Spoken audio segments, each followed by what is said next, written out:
Programa Espírito Santo em Rede. Oferecimento VigServe. Soluções personalizadas de segurança para você, sua família e sua empresa.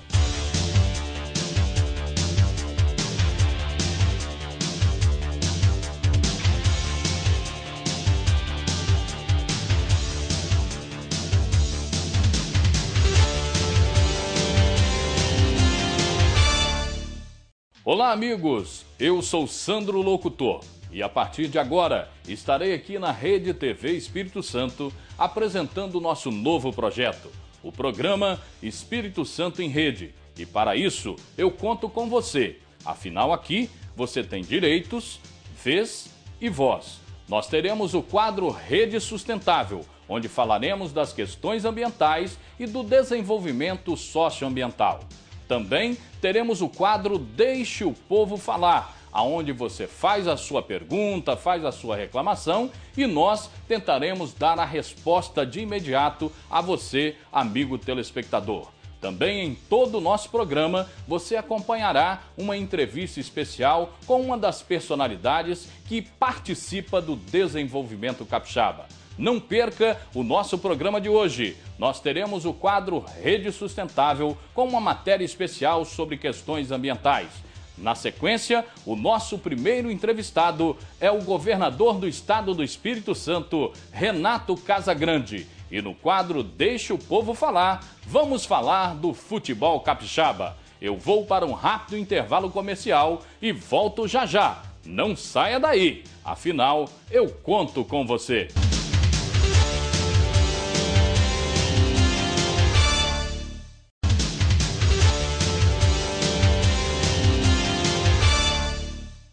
Estamos de volta com o nosso programa Espírito Santo em Rede, amigo telespectador. Muito obrigado pela sua audiência. Agora nós vamos acompanhar, no nosso programa de estreia, o quadro Rede Sustentável. Esse quadro nós vamos estar falando sobre sustentabilidade, meio ambiente e desenvolvimento socioambiental. Então, acompanhe conosco agora a nossa matéria de hoje.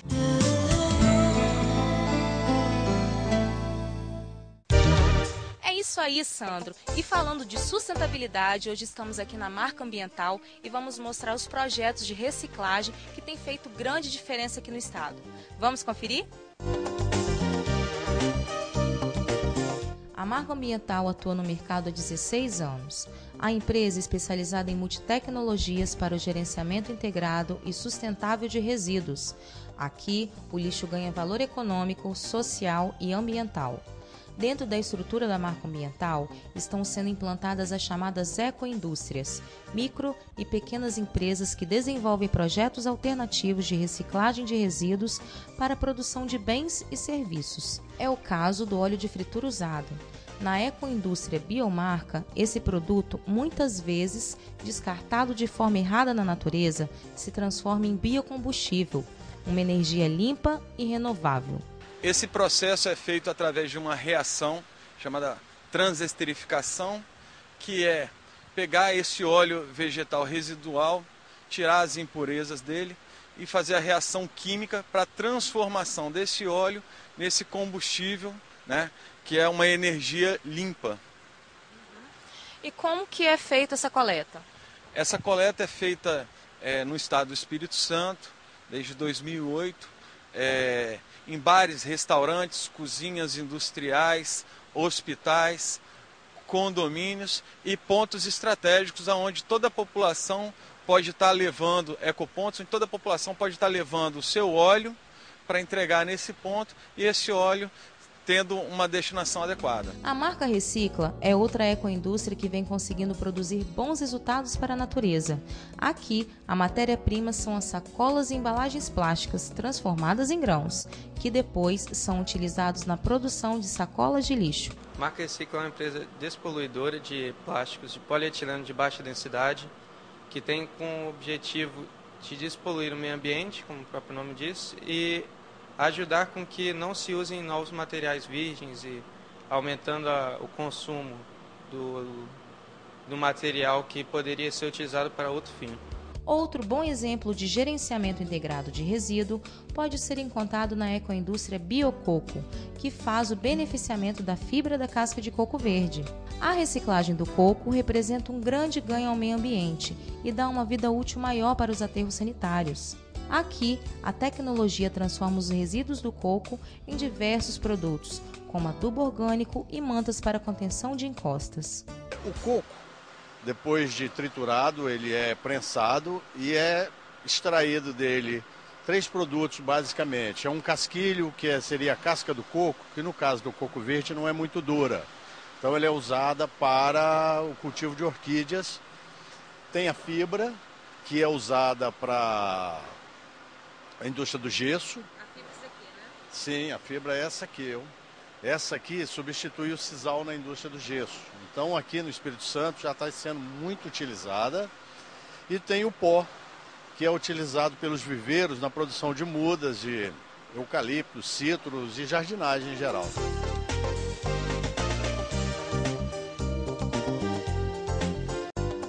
São 16 anos que a gente busca demonstrar alguns processos diferenciados para o mercado, envolvendo aí a transformação do resíduo, que é um assunto que está tão em voga hoje, né? A gente fala muito da coleta, mas se preocupa tão pouco com a destinação e com as formas que você pode minimizar esses impactos ambientais através da reciclagem.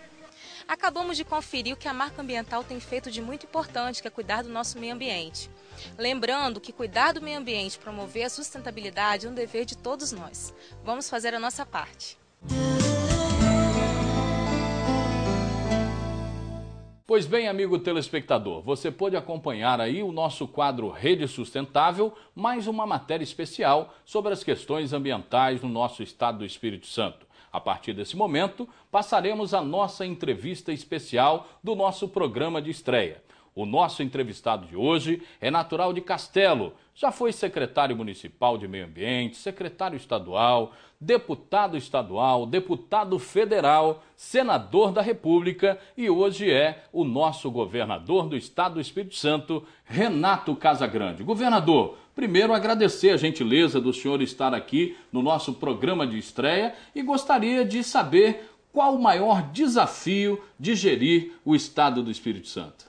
Tudo bem, Sandro? É um prazer estar aqui com você, é um prazer estar junto com os nossos telespectadores. Uma alegria estar na estreia do programa, né? Então, para nós é um orgulho estarmos aqui junto com vocês. E o início de um governo, nós estamos aí completando 8 meses de governo, é o início que eu posso, assim, avaliar com um início de sucesso, porque eu assumi um compromisso de fazer um investimento este ano de 2011 de R$1 bilhão. E já chegamos aí a 700 milhões de reais de investimento, obras e compra de equipamentos no estado do Espírito Santo. Isso é um resultado efetivo e mostra que o governo está funcionando, a máquina está operando e a equipe está funcionando. Mas eu quero, se você me permitir, fazer uma avaliação mais política deste momento, porque na hora que nós conquistamos, né, o voto do eleitor, a confiança do eleitor, como eu conquistei, como você conquistou, você conquista a confiança naquele momento. Eu fui o governador mais votado da história do estado do Espírito Santo. Tive mais de 82% dos votos do estado, então foi uma votação grande. Então o eleitor votou e confiou. Mas depois que você começa a governar, não é a mesma confiança, assim, não é aquela confiança que não se transfere automaticamente, né, para você governando e fazendo a gestão do Estado. Você precisa de novo conquistar a confiança do povo, né? E nós estamos de novo conquistando, graças a Deus, com resultados, com trabalho, com projetos, com programas, com conversas políticas, né, com a sociedade, com a Assembleia Legislativa, com os demais poderes. Então estamos tratando para que este início seja um início que possa mostrar de fato o que será o governo nesses 4 anos, nesses 3 anos e alguns meses que nós temos pela frente. O que me alegrou muito neste momento foi de fato ter conseguido colocar os projetos para serem implementados, né? e executar o orçamento com resultados objetivos para a sociedade capixaba. O que me angustia muito, Sandro, neste momento, são as questões que nós estamos debatendo em nível nacional e que pode atingir a receita do Estado, como é o caso do ROITS e da reforma tributária. Governador, eu vou pedir licença ao senhor para que a gente vá a um rápido intervalo comercial e voltamos já. Amigo telespectador, na sequência voltaremos falando sobre os projetos desenvolvidos pelo governo do estado. Não saia daí, conto com você.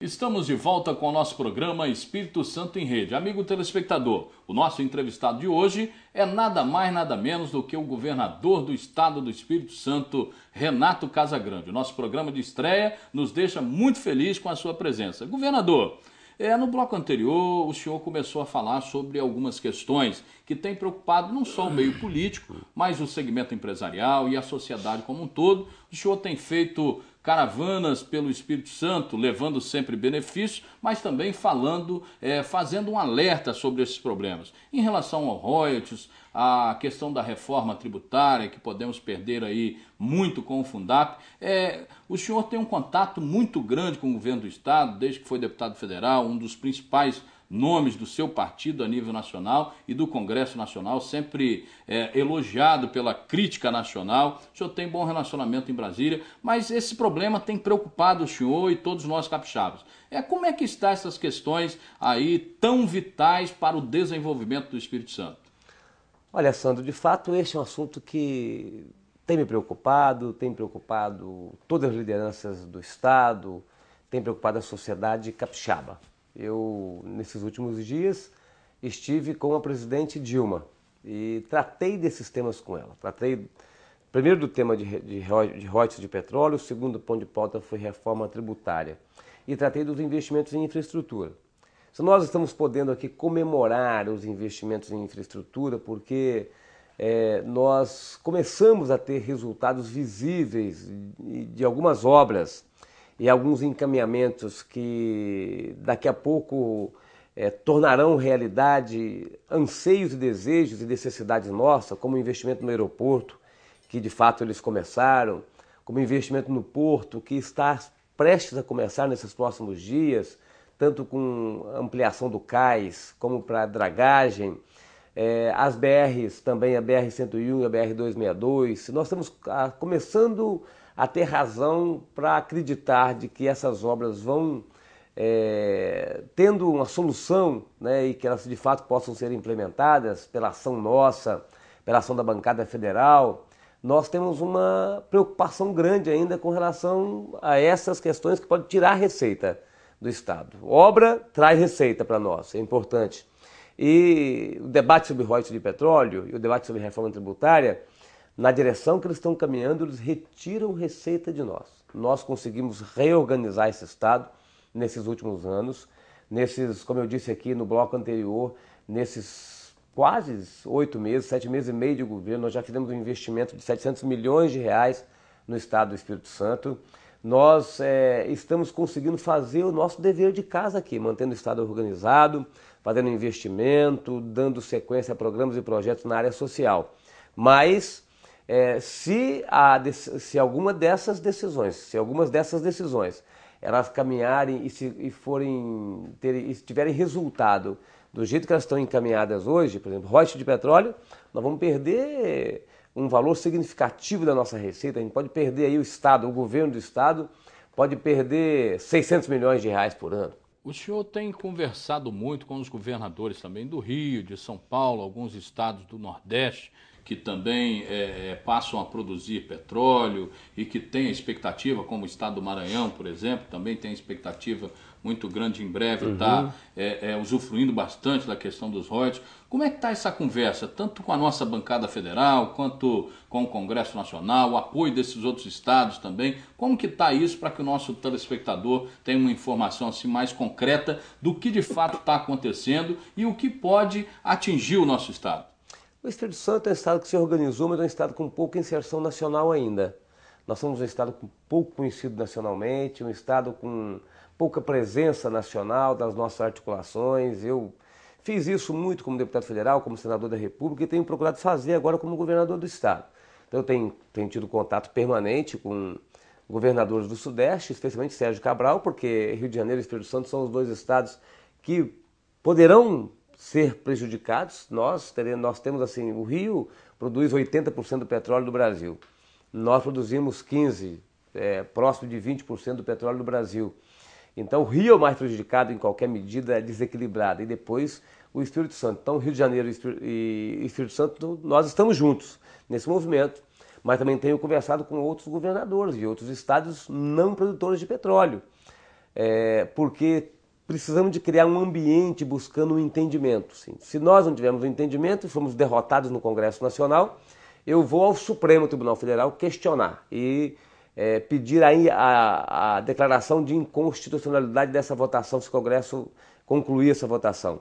Mas eu aposto no entendimento. Eu sou da política e político aposta no entendimento. Então eu aposto no entendimento, tenho conversado com governadores do Nordeste, tenho conversado com os governadores do Sudeste e diversas outras regiões do Estado, apostando no entendimento neste assunto dos royalties, mas também apostando no entendimento nos outros temas. Se nós fizermos um bom entendimento no Congresso com relação ao tema dos royalties, nós poderemos ter bom entendimento com relação à reforma tributária, com relação ao Código de Mineração, com relação à FPE, que é o Fundo de Participação dos Estados e Fundo de Participação dos Municípios. Agora, se tivermos uma luta autofágica de um querer derrotar o outro no Congresso com relação aos royalties de petróleo, esse ambiente de disputa vai se estender e contaminar também os outros temas. Bom, governador, então o Estado do Espírito Santo está buscando consensuar, mas se for necessário, para defender os interesses do Estado, não abrirá mão de impetrar lá no Supremo uma DIN, é isso? Sem dúvida, Sandro. Eu já estou, inclusive, com a DIN pronta. Mas vou continuar apostando no entendimento. Pedir, inclusive, à presidente Dilma que pudesse coordenar esse entendimento. Porque nós, governadores, vamos até um certo ponto. Depois a gente não tem mais a legitimidade para fazermos um fechamento de uma proposta. O Congresso do mesmo jeito. Então eu pedi à presidente que pudesse coordenar, que o governo federal, ou ela diretamente, ou alguém designado pelo governo federal, pudesse coordenar o entendimento antes da votação do veto, que o Congresso vai votá-lo agora nos próximos dias, veto feito pelo presidente Lula, pelo ex-presidente Lula. Pois bem, mas o foco principal do nosso programa, governador, claro que vamos falar sempre dos problemas que aflige a todos os nossos capixabas, mas no início do governo de Vossa Excelência, o senhor disse da maior preocupação. E o nosso programa quer mostrar fatos positivos, coisas positivas que acontecem todos os dias no nosso estado. E eu recentemente acompanhei o lançamento do projeto Incluir, que visa resgatar mais de 130 mil famílias no Espírito Santo que estão abaixo da linha de pobreza. Vamos falar então da sua maior preocupação, que é o nosso principal patrimônio, nosso cidadão capixaba? Sandro, olha, nós definimos no nosso planejamento estratégico duas prioridades claras. Uma prioridade é o desenvolvimento regionalmente equilibrado. Você conhece o estado, sabe que tem regiões mais desenvolvidas, menos desenvolvidas, tem regiões que oferecem curso de ensino tecnológico, curso superior, outras não, tem região que tem atendimento na saúde, tem outras que não, tem região que tem delegacia 24 horas, tem outras que não. Então, assim, desenvolver na prestação de serviço na área social e nas oportunidades também no setor produtivo, o Estado de forma equilibrada, sempre trabalhando nas micro-regiões do Estado. Não é possível trabalharmos igualmente em todos os municípios, mas nas micro-regiões é possível a gente preparar esse Estado para que ele tenha sustentabilidade na oferta de serviço e na oferta de oportunidades. Outra prioridade é atendermos prioritariamente as famílias mais pobres, as pessoas mais necessitadas, mais carentes. E para isso nós lançamos alguns programas. O mais importante nessa área social é o programa Incluir, que ele está conectado ao Brasil Sem Miséria. E nós tivemos também agora, nesses últimos dias, de novo com a presidente Dilma, junto com os governadores do Sudeste, lançando os nossos programas estaduais. E o programa Incluir, dito pela presidente Dilma e dito pela ministra Tereza Campelo, da área, que é a ministra da área, que é um dos programas, ela falou, a presidente e a ministra disseram que é o melhor, mas eu por segurança vou dizer que é um dos melhores, né? Programas dos estados, nessa área de redução da pobreza. Ele tem alguns objetivos claros. Sim, você disse aí, Nós temos na extrema pobreza, abaixo da linha da extrema pobreza. O que é a extrema pobreza? Para o nosso telespectador compreender. É um conceito, né? É uma definição, uma linha, né, de corte. Quem ganha R$70 por pessoa, família, a cada mês. Então, quem ganha menos do que isso, a média na família, por pessoa, está na extrema pobreza. Quem é a família que vive na pobreza? É quem ganha menos que 140 por pessoa por mês, menos de R$140. Então nós temos na extrema pobreza, nós temos ainda 38 mil famílias. E nós temos na pobreza mais de 100 mil famílias, que é o número que você anunciou aqui na pergunta que fez. Então, pois é, governador, eu gostaria muito de agradecer, né, a presença do senhor no nosso primeiro programa aqui, o Espírito Santo em Rede, e certamente, amigo telespectador, você pôde constatar que nós teremos oportunidades outras aqui em ter o nosso governador aqui para falar dos projetos, dos programas e do desenvolvimento do Espírito Santo como um todo. Governador, eu abro espaço para as suas considerações finais, agradecendo mais uma vez. Obrigado, Sandro. Obrigado a todos que estão aqui nos acompanhando. Meu governo é um governo que está voltado para dar oportunidade às pessoas. Eu disse aqui da carteira social, posso dizer do transporte coletivo, do terminal 24 horas, que nós estamos agora implementando para facilitar a vida das pessoas, mas me colocar à disposição de todos vocês e parabenizar o Sandro por estar estreando um programa com conteúdo tão forte como esse. Parabéns. Muito obrigado, governador, mais uma vez. E você, amigo telespectador, não saia daí, porque está chegando o quadro Deixe o Povo Falar.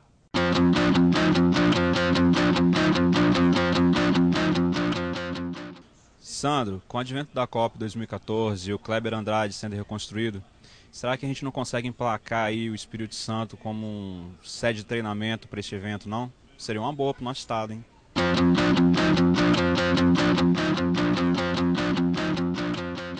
Pois é, meu amigo Alexandre aí de Santa Mônica, Vila Velha. O futebol capixaba, o futebol nacional é uma verdadeira paixão de todos nós. Portanto, nós estamos acompanhando o governo do estado nas obras do estádio Kleber Andrade, lá em Campo Grande, Cariacica. Uma obra gigantesca que há muito tempo era almejada por todos os desportistas capixaba. Esta obra visa atrair, né, alguma seleção mundial quando da realização da Copa do Mundo aqui no Brasil. Claro que o Espírito Santo não sediará nenhum jogo da Copa do Mundo, porém nós podemos ser um centro de treinamento, atrair por turismo, né, para o turismo de esportes também aqui no nosso estado. E também temos uma novidade, além da Copa Estadual bastante movimentada aí, a volta da Desportiva Ferroviária. É dativa, é dativa, é dativa. Espero em Deus que o nosso futebol recupere a sua fama e aquela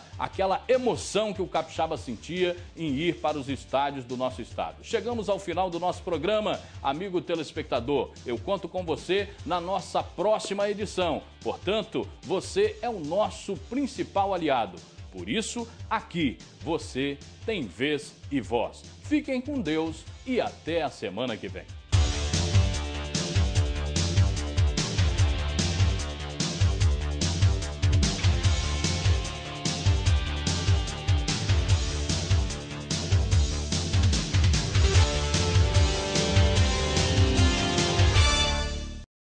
Programa Espírito Santo em Rede. Oferecimento VigServe. Soluções personalizadas de segurança para você, sua família e sua empresa.